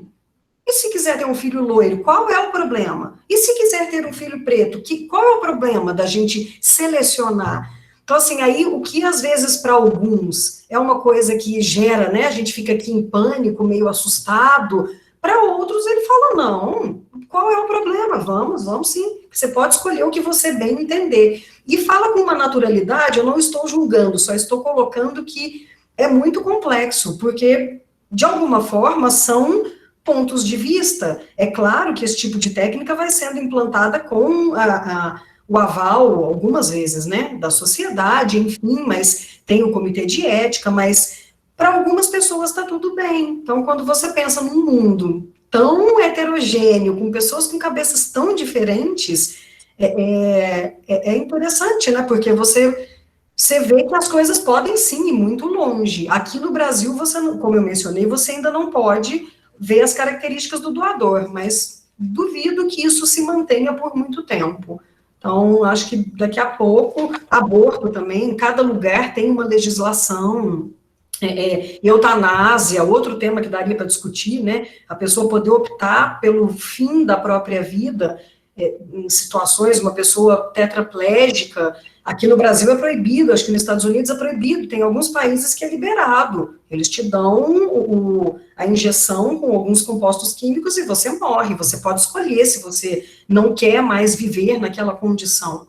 Então, é interessante nesse ponto também, de você pensar que países e pessoas têm pensamentos totalmente diferentes, legislações totalmente diferentes, e, como eu disse, né, até onde isso tudo pode chegar. E essa nova técnica, essa possibilidade de editar o DNA, eles dizem que é uma das maiores descobertas da história da tecnologia, só para vocês terem noção do tamanho do negócio. Karina. Sim. Cris também, né? O meu namorado, ele é da área da tecnologia, né? E aí ele fica até bravo, né? Que ele fica falando, sempre ele fala, fica parecendo aquele pessoal, quando apareceu a televisão, o jornal vai acabar, né? Que a gente teme a tecnologia de certa forma, e ele sempre fala uma coisa que eu tenho colocado na minha cabeça, né? O problema não é o avanço tecnológico, né? O problema é que quem está por trás desse avanço tecnológico, que a gente faz parecer que é, por exemplo, na questão da máquina, né? Que a máquina pensa por ela mesma, que ela age por ela mesma e tudo mais. E por trás de toda uma tecnologia, tem seres humanos, tem pessoas, né? E essas pessoas que a gente deveria temer, né? Sim. Agora, no sentido do Admirável Mundo Novo, que o pessoal comentou, a Karina comentou também, até existem discussões acerca, porque no Admirável Mundo Novo, é meio que por castas, né? Você nasce já determinado, pré-fabricado em laboratório, para pertencer a classes sociais diferentes. E aí, caso você tenha algum desconforto, alguma coisa, você toma um remedinho ali, belezinha, e segue a vida. E assim a sociedade se organiza. E existem discussões que falam o seguinte: nossa, que absurdo, né? As pessoas já nascerem predestinadas a determinada classe, não poderem fazer nada para poder modificar a sua situação. Existem pessoas que falam justamente o que você falou. E daí, se essas pessoas estão felizes? Uhum. Está todo mundo satisfeito? Por que daí? Uhum. A mesma questão a você poder selecionar ou não a característica do filho, né? O quanto isso não poderia reforçar, porque não seria todo mundo que poderia ter acesso a isso, né? Todo mundo pode agora escolher como que vai ser as características físicas de um filho. Imagina o quanto isso, se a gente já tem um padrão de beleza aí tão inatingível, tão inalcançável, tão difícil, né? Tão opressor, principalmente para quem é mulher. Imagina se puder escolher, né? Quem pode escolher e quem não pode. E imagina um monte de gente igual, né? De fato. Uhum. Se a gente pegar esse padrão europeu, né? O quanto de loiro do olho azul aí, não que não seja bonito e tudo mais, mas até imagina, né? Que coisa mais louca. E tá mais próximo do que a gente imagina, né? Acho que o choque é esse. Sabe um dado interessante, só para vocês, olha como que negócio interessante. Lá acho que é na Dinamarca, como é que é? Esqueci. Acho que é Dinamarca mesmo, país lá da turma branca, loira, de olho claro. Lá eles podem também fazer a seleção de características do doador. Vocês acreditam que 50% pede olho escuro? Olha que doideira, né? Como que... Porque eu, por exemplo, acho o olho claro muito bonito, não estou sendo... Não é nem racista que fala, né? Mas acho lindo.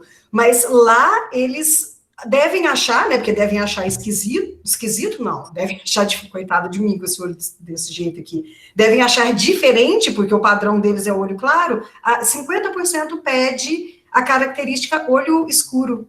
Olha, aí... o ser humano é uma complexidade fora do normal, né? São coisas que eu também fiquei com essa impressão. Falei, gente, todo mundo... A Karina foi embora. Todo mundo acha que a gente fica com essa impressão que a maioria... Eu também já imagino, assim, um exército loiro, branco, de olho claro. Enzos e Valentinas. Exatamente. Enzos e Valentinas, todos os olhos claros, brancos, com os dentes da cor da parede. Assim. Agora, uma coisa também, gente, sobre a característica física, Na verdade, assim, eu vou falar que é o menos mal, não tirando o tamanho do problema, tá? Mas vocês imaginem mexer em características intelectuais, características intelectuais, atléticas, de criação. Então, assim, aí lascou.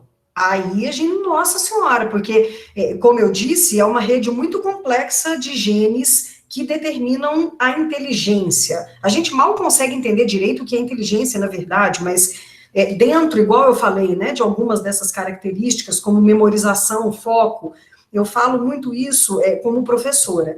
Eu sou, não sei se dá para perceber assim na palestra, mas eu desvio. Eu estou prestando atenção aqui, ó, passa um segundo, acabou, gente. Eu já estou lembrando de quando eu era criança e corria na rua em São Paulo, a minha cabeça vai. Tem aluno, gente, que eu observo muito isso como professora, eles ficam 1h30 me olhando. Eu vou para um lado da sala, fico. E não é aquele olhar de quem está viajando, porque tem esses também, que fica olhando para você assim, ó. Aí você olha no olho dele, só a pessoa está com o olho lá nos quintos dos infernos. E você sabe que o aluno não está lá. Você percebe que ele não está te ouvindo. Ele está longe. É aqueles alunos foco, assim, ó. E vai. E agora, no ensino remoto, então, não dá para saber, né? Não, nem de jeito nenhum. Nada. Você não faz nem ideia de que está acontecendo. Mas essa capacidade de foco, por exemplo, é uma coisa que eu, como professora, vejo muito. E que eu, como eu mencionei, estou me usando de exemplo, eu não tenho. Então, para mim, é um sacrifício aprender durante muito tempo e ficar lá. A pessoa que tem foco, ela já sai um cadinho na frente no processo de aprendizagem, gente. A pessoa que tem memória boa, também, outra coisa que eu não tenho, olha que desgraça. Se pudesse manipular, isso podia ter me ajudado, se a técnica fosse permitida anteriormente. Sou completamente passada. Eu sou muito parecida com a minha mãe nesse ponto. Minha mãe não lembra da minha infância. É uma tristeza que eu tenho na minha vida. Quem conta a minha infância são as minhas tias. Porque a minha mãe não. Aí minha mãe fica assim, ó. É mesmo, Rita? A Cristiane fazia isso? Não sabe. E eu sou meio passada também. Minha memória não é muito boa, não. Então, eu estou colocando essas questões para vocês entenderem. Se você começar a trabalhar genes nesse sentido, você vai criando meio que uns super-homens aí, o negócio é perigoso, não só o exército loiro branco, mas um exército intelectualmente preparado, e quem não teve o preparo, vai ficar onde na sociedade? O que essas pessoas vão fazer? Aí, assim, só para também dar mais uma provocada, a Isadora falou do namorado ou marido, eu não sei, que trabalha com informática, né, com tecnologia, na verdade. A gente sempre teve muito medo das máquinas, né? É melhor ter medo do ser humano, galera. Pode ter certeza. É muito mais fácil a gente fazer o negócio desandar do que uma máquina criar consciência e, de repente, também não vou dizer que é impossível, porque vai lá saber, essa vida é muito estranha, mas o ser humano também, nós nos colocamos em risco, né, com uma frequência muito grande. Será que Karina sumiu? Não, voltou. Ela tinha caído. Karina, você está entre nós? Eu estou falando com o microfone desligado. O meu... É que eu estava logada com duas contas, mas o meu celular descarregou. Eu estava dizendo o seguinte, que dava para a gente ficar aqui, né? Eu só quero dar um recadinho antes da gente continuar com a discussão. Eu vou postar aqui no chat um link que nós estamos atualizando os nossos cadastros e também queremos fazer, ainda que virtualmente, o nosso amigo oculto de livros. Quem não estava aí o ano passado, o ano retrasado, todo período de Natal, a gente faz um amigo oculto de troca de livros. E aí eu pensei... né, a gente estava conversando até hoje mais cedo, o pessoal da curadoria, para a gente fazer esse ano e mandar pelo correio. Então, nesse link também, eu pergunto se vocês querem participar do Amigo Oculto desse ano. E se sim, quem marcar sim, depois a gente vai entrar em contato para explicar como é que vai ser. Mas a gente tem a opção de fazer a revelação surpresa online, né, no Instagram, sei lá, o dia de revelar, a gente pode colocar lá, dia 20, o dia de revelar. Aí eu marco a hashtag, a pessoa que eu saí, ou a gente marca um encontro aqui mesmo pelo Google Meet, um bota fora, né? E a gente te faz só para fazer a revelação do amigo oculto, que talvez seja até mais interessante. Então, tá o link aqui no chat, acabei de colocar. Mesmo que você não participe do amigo oculto, né? Lá tem a opção de marcar não. Mas marquem aí os cadastros certinhos, tá bom? E dando continuidade aí na discussão, né? A Cris vai ficar mais com a gente ainda, para a gente poder perguntar. Eu queria que vocês também trouxessem impressões sobre a obra, o que vocês acharam, gostaram da leitura, não gostaram. E eu fiquei super receosa.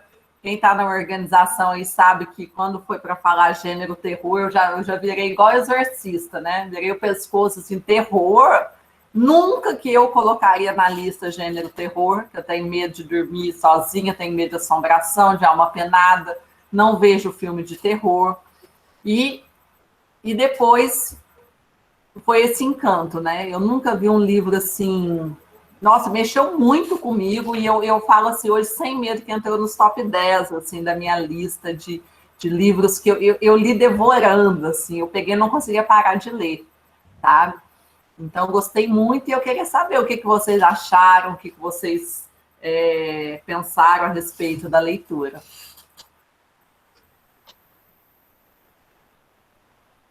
Alguém? Eu queria comentar. Eu estou muito triste porque eu não consegui terminar. Eu deixei para a última hora e eu estou muito apertada com os estudos. Não consegui terminar, mas li metade engolindo. Gostei muito. Li até a parte do julgamento da mocinha lá, que ele encontrou o irmão morto e ele acha que é a criatura que matou. Li até essa parte. Mas gostei muito. Uma das coisas que me chamou muita atenção nesse começo é a narrativa, assim, meio história de pescador, né? O narrador, ele vem e conta, mas espera aí, que eu tenho um trechinho pior para eu te contar. Não, mas a história ainda piora, parece meio história de pescador, meio história de bar, né? Então, gostei muito dessa narrativa, mexe muito com a gente. Eu sempre, quando eu olho um livro, assim, que eu vejo que tem pouco diálogo, me dá um pouco de preguiça. E aí, falei assim, nossa, não tem muito diálogo, vai ser muita narrativa, vai ser muita ambientalização, não vou conseguir. E não foi. Fluiu muito bem, porque é uma narrativa longa, mas é uma narrativa que te prende, né? São mais paragrafação ali, mas não te deixa cansado, né, de ler. Então, gostei muito, muito mesmo. Com as coisas que a Cris comentou aí, super concordo. Quando me veio... eu estava lendo sobre essa mutação genética, até que ponto ele ia chegar, me veio justamente que ela comentou sobre essa mutação de genes, um caso que aconteceu acho que uns 2 anos atrás, que um chinês, um japonês, não me lembro a nacionalidade, que ele tinha retirado o gene que dava o soro positivo da criança, e foi muito criticado, muito, muito, muito criticado na época. E aí eu cheguei no meu serviço, a gente estava comentando sobre isso, eu falei assim, gente, mas ele fez uma coisa boa, por que tá todo mundo julgando ele? E aí a gente começou a discutir sobre isso, falou assim, olha, tudo bem, ele fez uma coisa boa, mas até que ponto ele estava permitido a fazer isso, até que ponto a gente pode começar a mutar a genética das pessoas? Então isso tem que ser muito bem estabelecido, e hoje, assim, a minha visão mudou depois dessa discussão que eu tive lá atrás, hoje vendo a Cris comentar e todo o conhecimento que eu já adquiri depois, já tenho outra visão. Realmente, eu sou da área do direito, né, e tudo no direito também tem um limite, tem que ter um equilíbrio. Você não pode excluir um direito para só ter o outro. Nenhum direito é absoluto. Então, você tem que estabelecer um limite, você tem que estabelecer uma proporção até que ponto é aceitável, né? E o Frankenstein aí viu que o limite dele ele não estabeleceu e ele se embolou todo na história aí, né? Então, me trouxe muito essa reflexão de limites e proporções, de até que ponto você está disposto a chegar. Ô, Débora, eu posso fazer só um adendo? O chinês, é um chinês, a turma lá também meio atrapalhada, eles fazem umas coisas meio esquisitas de vez em quando, mas foi um chinês e deu muita repercussão, porque, teoricamente, o que ele fez, eu concordo com você, porque ele estava consertando um gene, né, ou isentando uma pessoa de um sofrimento. Só que a técnica era muito nova e não era permitido. Então, assim, ele driblou, na verdade, ele não driblou, ele rompeu todas as leis da bioética e fez o experimento. Nunca tinha sido feito em embrião, então, assim, meio um tanto quanto arriscado ele fazer essa manipulação gênica, sendo que a coisa ainda não estava muito bem trabalhada. Aí, até uma coisa que é importante, que eu até tinha notado, para você trabalhar com esse tipo de técnica, você que é da área do direito, igual você falou, a gente tem que regulamentar muito bem, controlar, fazer muita pesquisa, antecipar consequências para a gente poder prever erros. Quando aquele chinês decidiu, eu não me lembro o nome dele, mas quando ele resolveu implementar a técnica, ainda não tinham tantas respostas. Então, ele fez uma coisa meio cobaia ali, um tanto quanto arriscado, mas eu concordo com o pensamento que você teve a princípio, é porque cientificamente ele foi muito criticado, mas a técnica em si é bacana. Você isentar pessoas do sofrimento, isso é fantástico. Na verdade, como eu disse, né, grande parte da ciência, da medicina, trabalha nesse intuito mesmo, da gente minimizar o nosso sofrimento na Terra, o nosso tempo aqui, a existência de cada um, porque as mutações vão surgindo, as doenças vão acontecendo, isso faz parte, como eu disse, teoricamente, né, quem quiser pode atribuir a uma divindade, ou, foi uma bênção, se veio uma mutação positiva, estou sendo punido, aí são outros 500, mas para a ciência é aleatório, e esse jogo de dados pode dar muito errado, às vezes. Então, você poder consertar, e outra coisa também que vale a pena ressaltar é o quão foda o ser humano é, claro, para os dois lados, mas olha onde nós já conseguimos chegar. A gente já consegue fazer edição do material genético. É muita coisa, é um domínio muito grande, tá? Mas foi um chinês mesmo, e aí entra num desses riscos. Pessoas que acham, mas então já vou fazer. Pô, não tinha, a técnica não estava bem desenvolvida ainda. Teoricamente, ele não tinha direito nem como cientista ainda, mas vai lá e faz.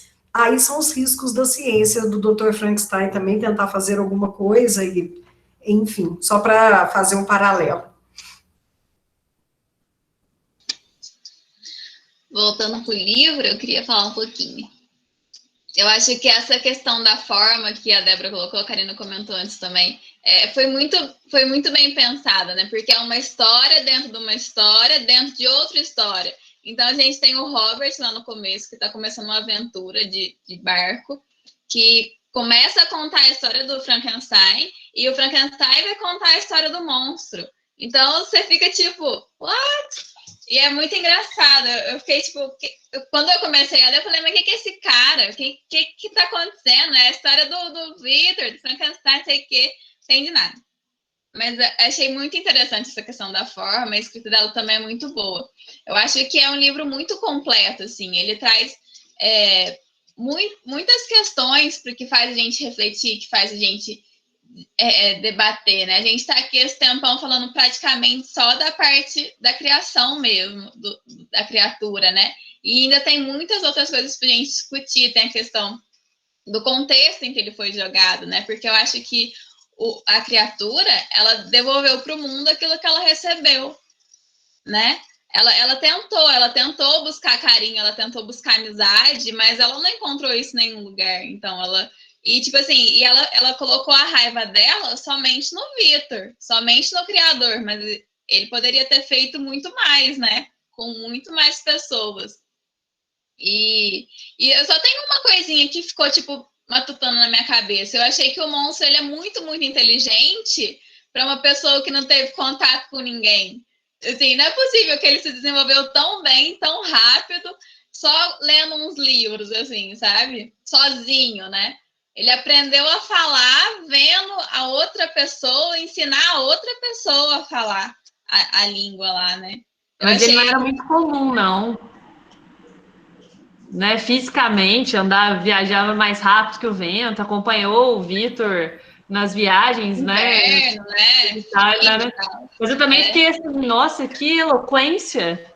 Eu achei o monstro muito sensato, muito sensato. Manipulação ele começou a contar. Colocaram manipulação genética. Mais inteligente, mais rápido, mais forte. Nossa. O Vitor criou ele muito bem criado, assim, para o cara já ler uma coisinha e pum, assim, né? Você sabe que o... Já que caprichou tanto, para que fazer desgraçado de feio assim, que ninguém podia nem olhar para ele? Você sabe que o cinema resolveu isso aí de um jeito, agora eu não vou lembrar qual que foi, mas eu acho que foi o do Robert De Niro, que ele, a inteligência dele no filme dá a entender que foi porque ele pegou partes de várias pessoas, então é como se ele tivesse pego habilidades de várias pessoas diferentes.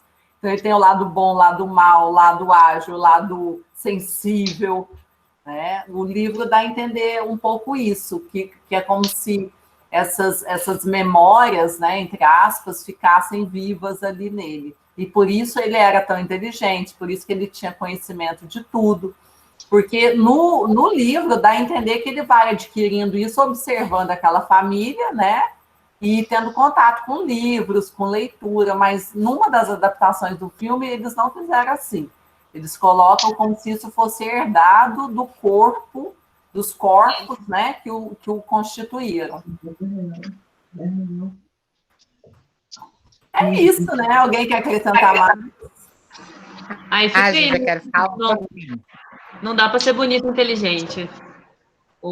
Gente, eu achei assim, quando falou um livro de terror, eu nunca vi o Frankenstein, no caso, que não é, né, um monstro, né? Como um monstro, né? A gente sempre achou ele muito bonitinho, todo lindo, né? A gente vê assim, eu não vi essa parte no livro. Eu senti ele uma pessoa muito solitária, ele fazia tudo muito sozinho, ele não conseguia ninguém para ficar nele. Aí, quando vem a moça aí, né, professora, falar da genética, né, normalmente aí um ser criado, ele vai ficar sozinho, né, a gente começa a pensar, ele não vai conseguir enturmar, ou então vai surgir uma nova geração mesmo, que não vai se adequar a essa que vai ficar para trás. Mas eu não achei um filme de terror, eu achei um filme todo bonitinho e triste, porque ele ficava muito sozinho lá no canto dele, ele nunca conseguia ninguém. Aí a gente também, quando a gente fica muito sozinho, né? Porque esse mundo ele está surgindo muita solidão, né? Que as pessoas ficam muito sozinhas. Agora ainda vê esse negócio dessa Covid, isolamento, né, social. Aí a solidão vai aumentando, a gente vê os casos de depressão aumentando muito. Aí eu fiquei pensando nele, nessa solidão dele, que muitas pessoas estão vivendo essa solidão hoje, que tem gente que não é sociável nem quando está no meio das outras pessoas. Aí imagina agora que ele realmente tem que ficar sozinho, né? Naquela solidão ali. E eu não achei um filme de terror, eu achei um filme um livro de terror, né? Aí quando a Karina falou que não gosta de terror, eu também detesto de terror, não assisto de maneira alguma. Eu lembro que uma vez eu comecei a assistir aquele filme da Anaconda, um pouquinho que eu vi depois de noite, eu ficava pensando que as cobras estavam andando debaixo da minha cama, e aí eu nem dormia. Mas eu vi um filme assim, muito triste e aquela criatura muito sozinha, né? É onde as pessoas brincam de Deus, aí às vezes as pessoas falam, o pessoal criado na genética é sem alma, sem vida, aquele lado da solidão, mas essa solidão, nós já vivemos ela conosco mesmo. Todo mundo tem uma solidão dentro de si, e eu não gostei muito dessa parte, né, de explorar essa genética, né, que é um mundo muito difícil. Você viu quantas opiniões, né? Um acha que é bom, um acha que não é bom. Imagina criar um ser, né, perfeito. Realmente ele vai vir para cima desses imperfeitos, como a menina falou lá, que ele não vai muita gente não vai ter acesso, e aquele que vai ter acesso vai ficar acima, né, da média, né, do ser humano, os perfeitos normalmente, porque lá no livro o criador, ele percebeu que ele ia criar, que o ser que ele tinha criado era mais forte. E será que nós vamos perceber que vai ter gente mais forte no nosso meio, né? Vamos ser capazes de parar isso? Eu acho que a gente realmente, o ser humano não está preparado para isso, né? É isso que eu queria falar. Obrigada, Talquinho. O marido da Mary dá mais meia hora aqui, né? Ai, que ranço. Gente, assisti, que ranço. Com muito ranço. Não sei se todo mundo assistiu o filme, mas pelo amor de Deus. Ai, Deus. Mas eu fiquei com muita raiva, e eu fiquei com muita raiva do Byron também. Que raiva. Ele que lançou aquele bigodinho horroroso que a gente vê por aí, gente. Que raiva que eu fiquei. Eu tenho raiva desse bigode, eu tenho raiva do Byron, tenho muita raiva dele. Eu já tinha antes, já tinha um ranço dele antes, mas assisti o filme e fiquei assim, incrédula. E aí tem esse rolê de que a própria autora seria o monstro, né? Tem uma parte do filme legal que a irmã dela fala para ela, né? Eu fervi de raiva né, com o seu monstro. Eu achei isso muito legal, porque a gente fica com dó dele mesmo, né? A gente não cria uma empatia por ele. Eu fiquei com dó do Victor também, eu vou confessar que eu fiquei com dó, que ele foi perdendo 1-1, mas... Mas eu entendi muito como no livro, né? Muito como uma metáfora, assim, tirando a parte que o Victor criou vida, assim, mas muito como uma metáfora de consequências, de atos e consequências, né? O Victor, ele tomou a atitude dele lá e trouxe consequências muito ruins para ele. Acho que no filme tem essa abordagem também, quando a Mary escreve o livro e o Percy fala, mas por que ele não cria um anjo? E daí ele fala, não, olha só o que a gente criou, sabe? A gente não criou nada bonito, a gente criou esse espaço solitário, etc, né? Então, eu achei isso muito bonito também. O que se faz é que se paga, né? Em um dos filmes dá um pouco a entender esse perfil do Victor, assim, um pouco inconsequente. Não sei, se a gente fosse trazer para analogia, fazer alguma analogia para os dias de hoje, seria assim, um cara que tem direito, meio playboy, que tem as atitudes que ele não pensa muito bem, o que vai gerar, né? Mas eu não tive essa percepção no livro, foi em um dos filmes que deu um pouco essa caricatura assim, para ele, de uma pessoa até muito assim, iluminada, né? E ele não, ele é sombrio, ele desde que ele começa nesse processo, ele fica depressivo, né? Ele não tem nada de um ser iluminado, não, a não ser na infância. Gente, então é isso, né? O link, para quem não preencheu, está aqui, é extremamente importante que vocês preencham, até quem... Você também, viu, Cris? Porque nesse link a gente registra as participações, como isso está atrelado a um projeto de extensão, então todo mundo que está presente é importante para nós preencher esse link. E aqui também está falando do amigo oculto, né? E aí a gente precisa decidir se a gente faz uma live assim para revelar, a gente põe umas datas, deem sugestões. Podem dar tanto sugestões agora ou pode dar depois lá no chat.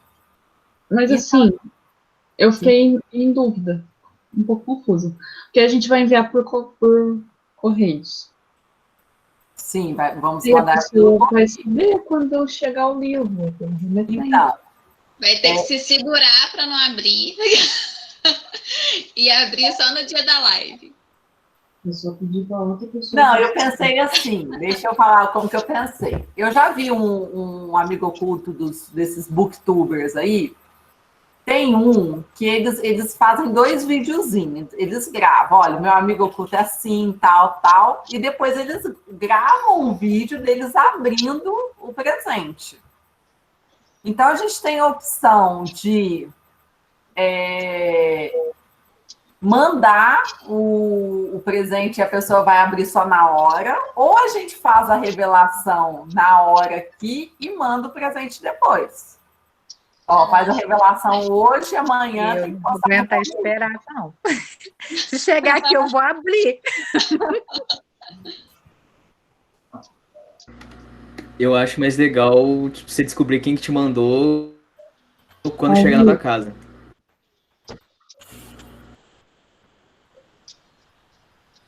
Então a gente porque olha que se todo mundo tiver Instagram, os booktubers fizeram assim, aí eu gravo um vídeo, vou sair com a Tainá de novo esse ano, né? Aí eu vou falar assim, olha, a minha amiga oculta é uma pessoa assim, linda, tal. Aí vai ficar o suspense. Depois a Tainá posta um videozinho, na hora que chegar, ela tem que gravar ela abrindo o presente, ou tira uma foto. Vamos pensar. Primeiro a gente sabe que vai participar, deem ideias. Eu acho, não sei, não me lembro agora, aqueles links de lista de desejo da Amazon, você consegue compartilhar com a pessoa tem acesso ao seu endereço, a Amazon nem revela o endereço, na verdade, qual que é, e a pessoa te manda e não vem com o nome dela. Eu acho que é assim. Eu já recebi um presente uma vez e não veio o nome. A pessoa que me falou assim, olha, eu te mandei um livro. E não vinha na nota ou de remetente. É porque funciona como presente, né? É surpresa. Aí chega e você não vai saber quem te mandou. Não sabe. E aí a gente se encontra só para revelar quem mandou. Às vezes eu vou receber o livro, mas não sei quem me mandou. Vai ficar assim, eu recebo o livro, mas não sei quem me mandou. Aí eu só vou saber quem me mandou no dia que a gente se encontrar. Na live lá. É interessante.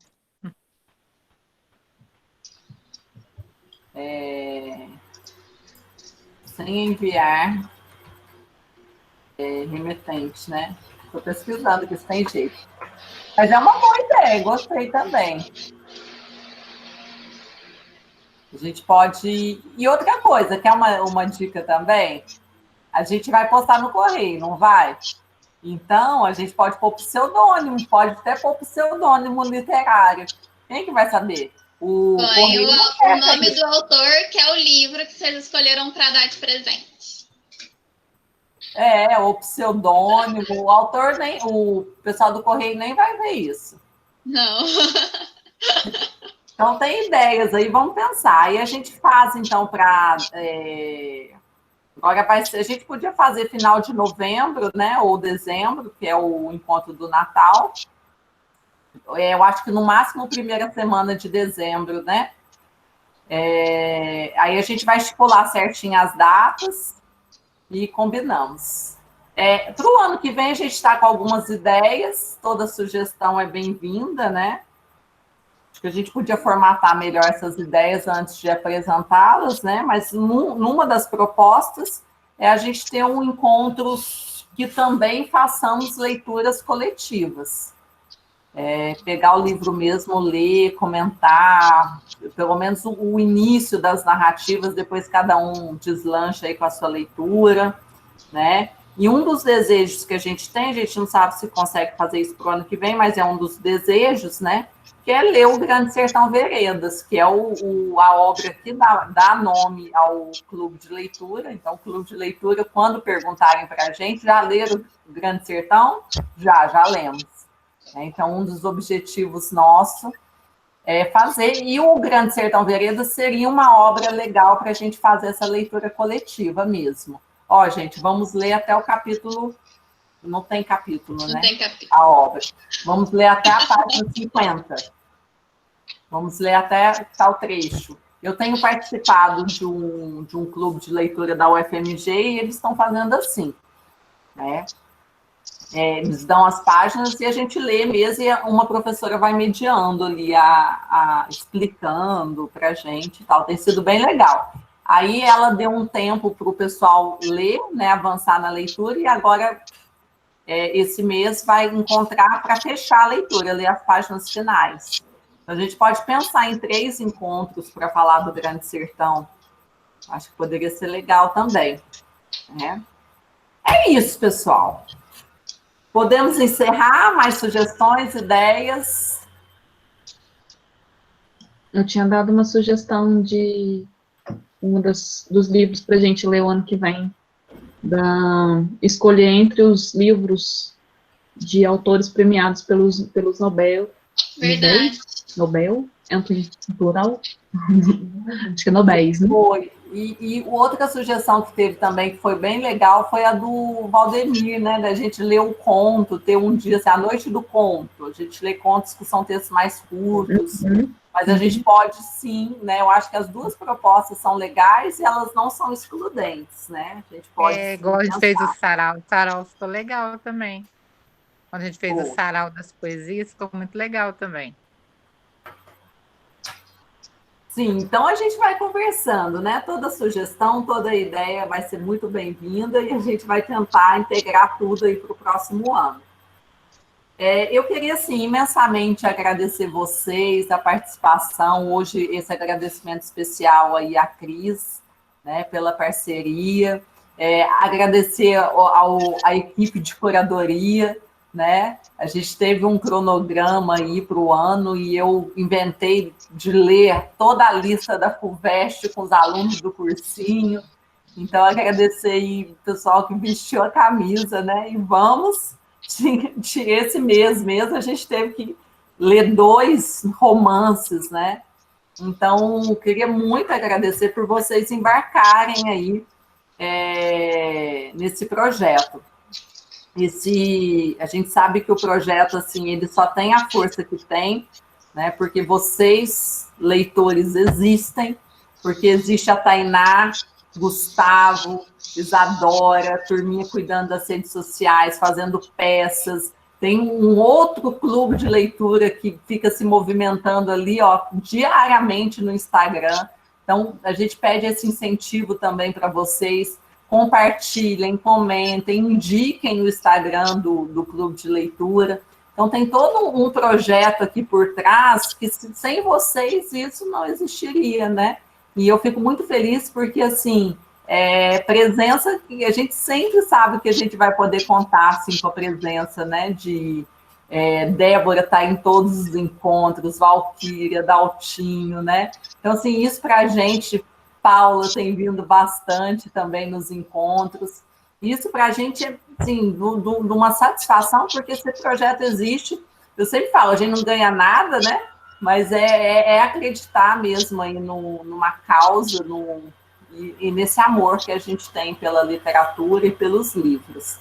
E olha quantas coisas que a gente aprendeu. Já tivemos aqui um professora de geografia, hoje uma professora de biologia. Literatura é isso, né? O Roland Barthes já dizia. Me perdoem as demais áreas, mas ele fala que se por um excesso de barbárie fosse excluídos todas as disciplinas dos currículos, que ficasse ao menos a literatura, porque com ela a gente aprende todas as outras áreas, né? Então é isso. Quero muito agradecer vocês, boa noite, bom descanso aí a todos, e a gente volta a se falar lá no grupo do WhatsApp para definir a data e como que vai ser esse amigo oculto. Se alguém tiver mais ideias também, mande lá para nós. Beijo, Cris, obrigada. Beijos. Se as meninas quiserem falar alguma coisa também, fiquem à vontade. Eu fico tentando falar com o microfone desligado também. Eu coloquei o nome, tá, gente, dos documentários. Então, um chama Seleção Artificial e o outro está dentro de uma série da Netflix que chama Explicando. É muito legal, inclusive. Aí, no Explicando, tem um dos capítulos, um dos episódios que chama DNA Projetado. E um filme que eu também recomendo é o Gattaca, que, igual eu falei, era considerado ficção científica há 20 anos atrás, e hoje já é uma realidade, tá? Muito obrigada, Karina, pelo convite, adorei, de verdade, Obrigada a vocês também por terem escutado, pelas perguntas. Espero que tenha ficado claro, o tempo é pequeno, geralmente eu levaria 10 anos para falar sobre esse tema, então acaba tendo muito, igual eu falei, dá para desmembrar bastante, mas gostei demais do projeto. Obrigada, Cá, mais uma vez. Beijo, gente. Boa noite. Tchau, Boa gente. noite. Boa noite. Tchau. Boa noite. Boa noite.